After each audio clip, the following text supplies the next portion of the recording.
Tron Legacy was a 2010 film that you really can't stop and think about too much, but instead just watch it and enjoy it for the dazzling special effects and the music, because if you do really stop and think about this film, it just makes your brain hurt. Now, it's an entertaining film. I enjoyed it. I've seen it a few times. And to summarize the story, we're now in the year 2010 when this film was made. It was roughly 28 years after the original Tron film from 1982. And in this film, we find out that the character Kevin Flynn, who was amazingly played by Jeff Bridges in the original film, well, his character Kevin Flynn had vanished back in the 1980s, and nobody knows where he is. He left behind a son named Sam, and he was raised by his grandparents, and he's now a rebellious but good-natured 27-year-old. He's played by actor Garrett Hedlund, and I honestly have no idea who he is. So, Alan Bradley shows up, played by Bruce Boxleitner, and that was really cool to see him show up again, of the original Tron, and also of Babylon 5. So he shows up at Sam's place and tells him that he got a page message from his dad. Ooh, retro. And this gets Sam curious. So he heads over to Flynn's old arcade, and he unlocks it, steps in, powers it up. It was pretty cool from a nostalgia standpoint to see this old school arcade, complete with Journey music playing in the background. So Sam goes snooping around, and while doing so finds a secret passage behind, appropriately, an old Tron arcade game. And this takes him to a secret lair with a mysterious computer that presumably is running for the last 30 years, which was really kind of strange if you think about it. This gets to my original point. Don't think about this film too much, because just a few minutes earlier, we see Sam switch on the breaker boxes to power up the arcade. So presumably this old computer was using a secret power source. But in any case, he sits down, dusts off the computer, tinkers around, and before you know it, the mysterious transformation gun shoots him into the Tron universe. And here's the thing, when he arrives in the Tron universe in 2010, it kind of looks and sounds pretty much just like the real world. In fact, he looks much the same. The original Tron, to its credit, when somebody went into the computer, it had this long, careful animation sequence where Jeff Bridges, gets shot by the laser, he gets derezzed into small cubes, and then there's this nifty flight through tunnels of computer-rendered colors and whatnot. Well, here in 2010, poof, he's in the computer, and he's instantly captured by the authorities and taken off to get dressed in his new Tron clothing, and sent off to fight in the arena games because, that's what happens when you're a newly arrived program. And to be fair, as far as, brainless fun goes, the pacing of this film is great. It doesn't take a break with the action. And we just go from one scene to another, to another, to another. And before you know it, this guy Sam is in a disc battle with computer programs. Or he's driving around in light cycles, or he's being part of a rescue operation by character Olivia Wilde, who plays a character that I think spontaneously appeared in the computer world and just was a miracle of life just generating, or something silly like that. But her character is there in Flynn's computer world.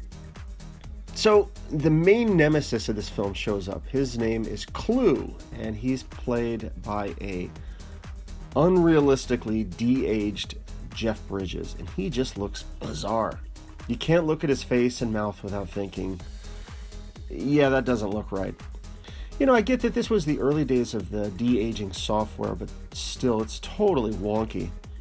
So Sam escapes from the arena, from all these games, with this character Cora, Olivia Wilde's character, and they travel outside of the grid into this rocky, mysterious, off-grid area, and they arrive at a secret house where they find Kevin Flynn.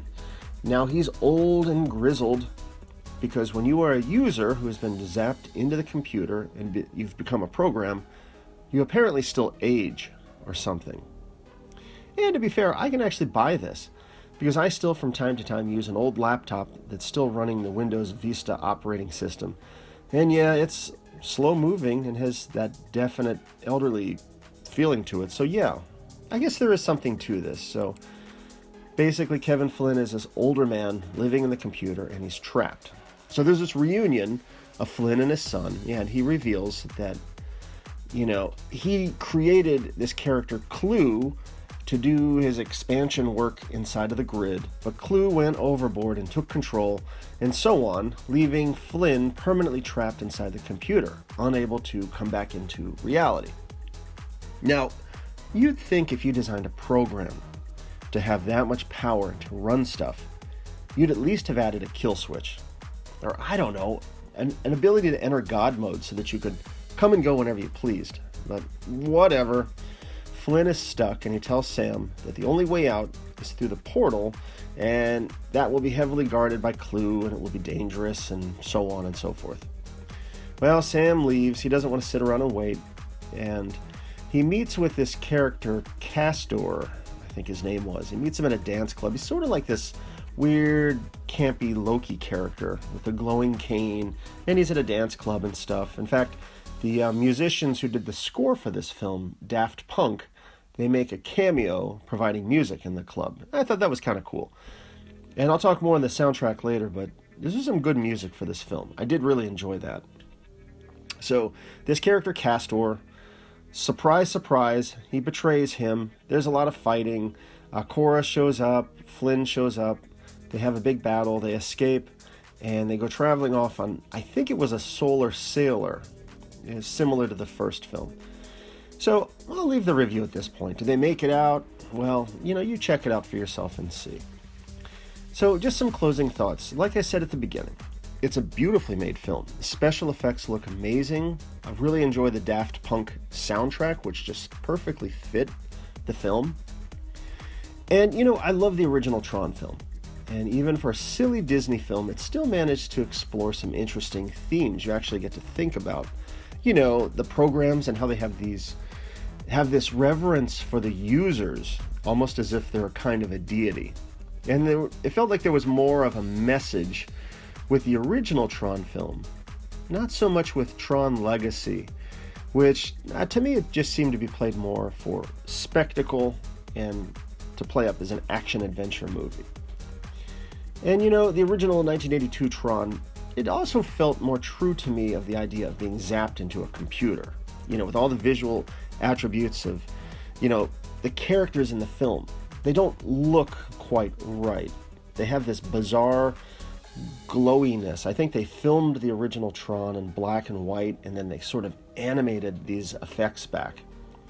And there were also strange distortions of light that would take place through the film. And it felt more like a computer universe. But now that we're in this 2010 environment where the special effects are so good, I don't know, maybe I'm just kind of calloused to it. Now, true, Tron Legacy, it was cool looking. I love the dark skies, the cloudiness, all the neon. It was like, stepping into a retro wave song. But it also felt like this could have just as easily been a character being in like another alien universe or something.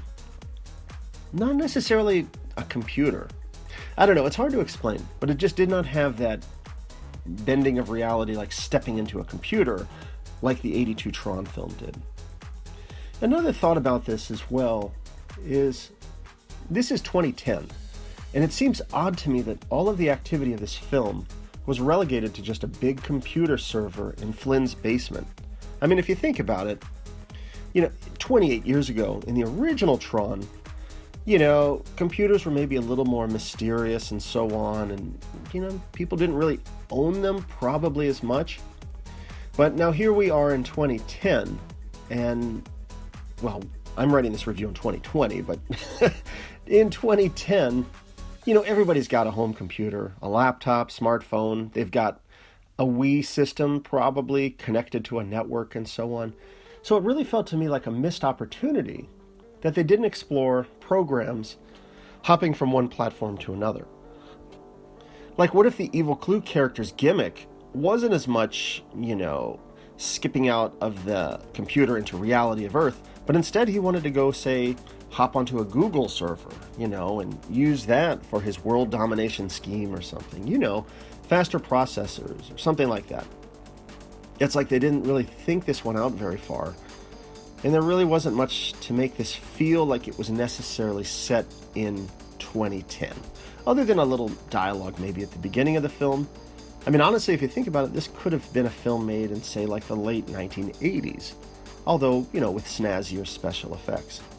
Because really they didn't explore any of the, the world of mobile computing that would have been in place in 2010. But anyhow, I've really rambled on about this film, probably more than my 3 fans really wanted to hear, but I will say some merits. It was great to see Jeff Bridges again. And I think he bridged both films nicely. Yeah. And the music by Daft Punk was really good. I know nothing about them, but their album is fantastic. It's one that you can easily listen to and really appreciate, isolated from the film. It's got a little bit of that Hans Zimmer stuff from time to time, but they also do explore some, richly thematic material. They write a good motif for the Tron universe. You hear that played through the film.